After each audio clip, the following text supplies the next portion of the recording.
पहले पूरा काम करूँगा यहाँ तक।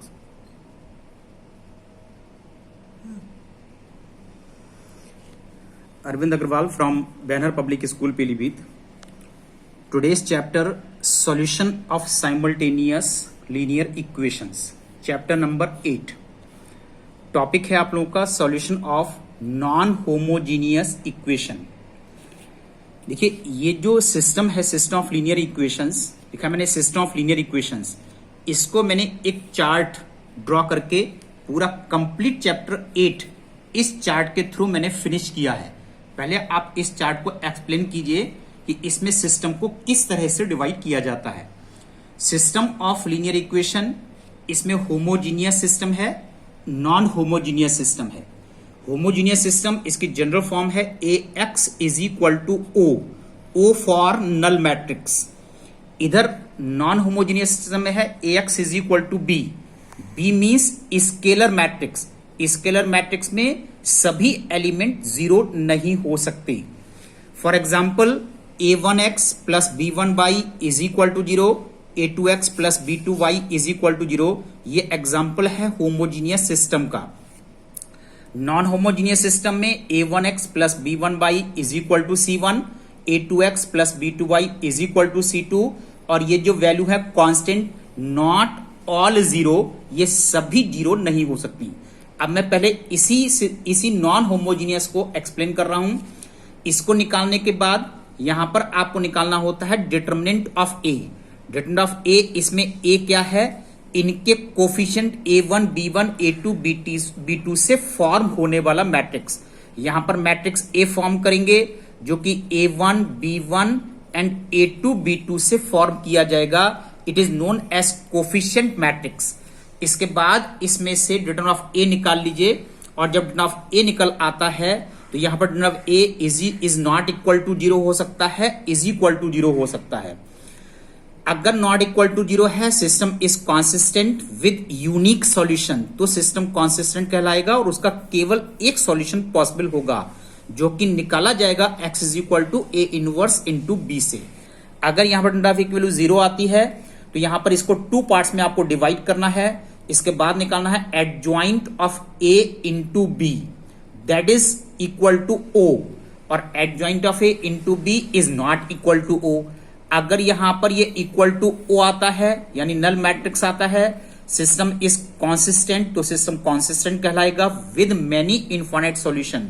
और अगर नॉट इक्वल टू 0 आता है तो नो सॉल्यूशन, सिस्टम इनकॉन्सिस्टेंट कहलाएगा और यहां पर इसके नो सॉल्यूशन होंगे। Solution of non homogeneous system, अब मैं इसको फॉर एग्जांपल से आप लोगों को डिस्कस करने जा रहा हूं।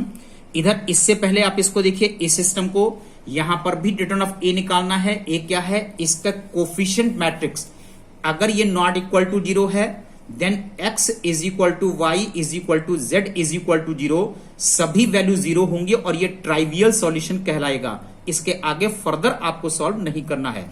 और ये अगर इक्वल टू 0 आता है then the system has infinite many solution. इसके इनफाइनाइट मेनी सॉल्यूशन है जिसको मैं एग्जांपल दे करके आप लोगों को एक्सप्लेन करूंगा। अब देखिए यहां पर solution of non homogeneous system of linear equation, ये ने एग्जांपल लिया है x minus 2y minus 4 is equal to 0, minus 3x plus 5y plus 7 is equal to 0। इस 4 को ट्रांसपोज कीजिए, दिस इज इक्वल टू 4, 7 को ट्रांसपोज कीजिए, दैट इज माइनस 7। अब देखिए ये जनरल फॉर्म है AX is equal to B। इसमें A क्या है, इसके coefficient matrix 1, minus 2, minus 3, 5, that is A। X क्या है, वेरिएबल मैट्रिक्स। B क्या है, ये कांस्टेंट मैट्रिक्स 4, माइनस 7। इसका ऑर्डर 2 इंटू 2 है, इसका ऑर्डर 2 इंटू 1 है। इसके कॉलम इसके रोज के इक्वल होना चाहिए, तभी मैट्रिक्स मल्टीप्लीकेशन पॉसिबल हो सकता है।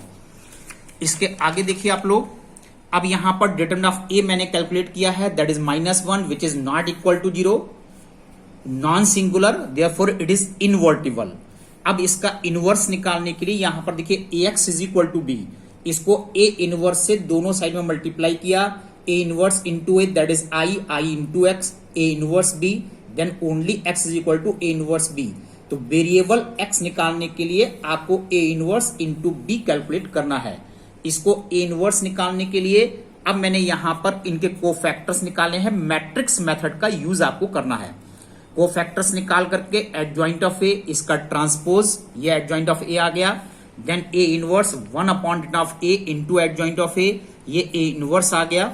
Now A X is equal to B, इसी चीज को फिर मैंने देखिए यहां पर एक्सप्लेन किया है। X is equal to B, A inverse से मल्टीप्लाई किया, X is equal to A inverse into B. A inverse जो आपने ये निकाला हुआ है, इसकी वैल्यू को मैंने इसमें इनवर्स में यूज किया है, और बी यहां पर ये कोफिशिएंट मैट्रिक्स है, दैट इज 4 - 7, और इसमें 4 - 7 यूज करके इनटू मैट्रिक्स को मल्टीप्लाई कर दीजिए, -6 - 5, therefore x is equal to -6 है और y इज इक्वल टू -5 है। ये सिस्टम ऑफ लीनियर इक्वेशन है, तो यहां पर आंसर चेक हो जाएंगे। इनको सिस्टम में पुट कर दीजिए, अगर आपका सिस्टम सेटिस्फाइड है तो your answer is correct. Now see one more example. यहां पर ये 3 equation, system of linear equation में यहां पर 3 इक्वेशन लिए गए हैं। 3 वेरिएबल्स का यूज किया है मैंने। अगर यहां पर y वेरिएबल नहीं है तो उसका कोफिशिएंट 0 यूज होना चाहिए। अगर z वेरिएबल नहीं है तो कोफिशिएंट 0 यूज होना चाहिए। इसको ax is equal to B form में ब्रेक कीजिए। a क्या है? इनका coefficient matrix 1 2 1, this is the first row, 1 0 3 second row, 2 - 1 0 third row. Variable matrix constant 7 11 1।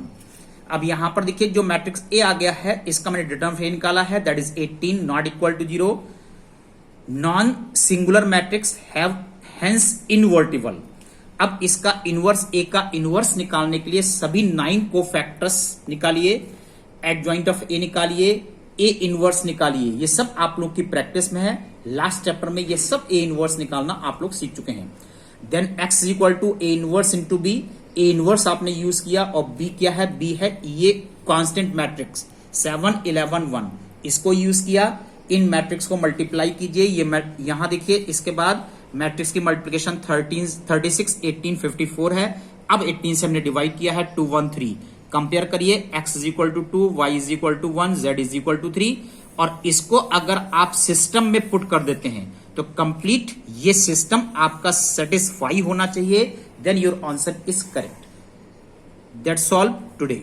Thank you.